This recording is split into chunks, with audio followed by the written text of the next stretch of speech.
Namaskar.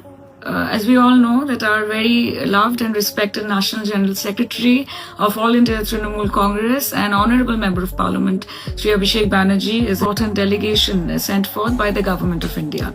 I take this opportunity to thank him and congratulate him from the bottom of my heart, because through his cramped up and compact schedule, I absolutely congratulate him and I thank him, and it makes us immensely proud. And I 6 মাস আগেই বিয়ে হয়েছে অভিষেক সায়নীর। এবার বেরিয়ে এলো চাঞ্চল্যকর এই তথ্য। রাজ্য রাজনীতিতে এক নজিরবিহীন ও চাঞ্চল্যকর ঘটনাকে কেন্দ্র করে তোলপাড় শুরু হয়েছে।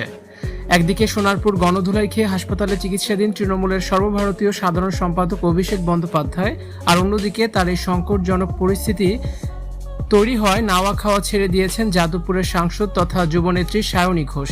এই দুই হেভিওয়েট নেতার মধ্যকার মিষ্টি প্রেমের গল্প এখন টক অব দ্য টাউন। সূত্রের খবর, সোনারপুর আচমকায় জনরোষের মুখে পড়েন অভিষেক বন্দ্যোপাধ্যায় এবং সেখানে তাকে গণধোলাই দেয়া হয় বলে খবর ছড়ায়। বর্তমানে তিনি হাসপাতালে চিকিৎসাধীন আছেন। এই খবর সামনে আসতেই তীব্র উদ্বেগের মধ্যে দিন কাটছে সায়নী ঘোষের। জানা গেছে, প্রিয় মানুষের এই অবস্থায় সায়নী নিজের খাওয়া দাওয়া প্রায় ভুলেই গেছেন।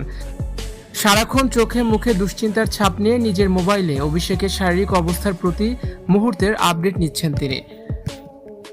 অভিষেকের এই বিপত্তিকে কেন্দ্র করে তাদের ব্যক্তিগত জীবন নিয়ে এক চরম বিস্ফোরকের দাবি সামনে এসেছে। রাজনৈতিক আলিন্দে কান পাতলে শোনা যাচ্ছে, প্রায় 6 মাস আগেই নাকি সায়নী ঘোষ এবং অভিষেক বন্দ্যোপাধ্যায় গোপনে বিবাহ বন্ধনে আবদ্ধ হয়েছেন। শুধু তাই নয়, সায়নী ঘোষ বর্তমানে অন্তঃসত্ত্বাও। এমন একটি খবরও বিদ্যুৎ গতিতে ছড়িয়ে পড়ছে সামাজিক যোগাযোগ মাধ্যম ও রাজনৈতিক মহলে।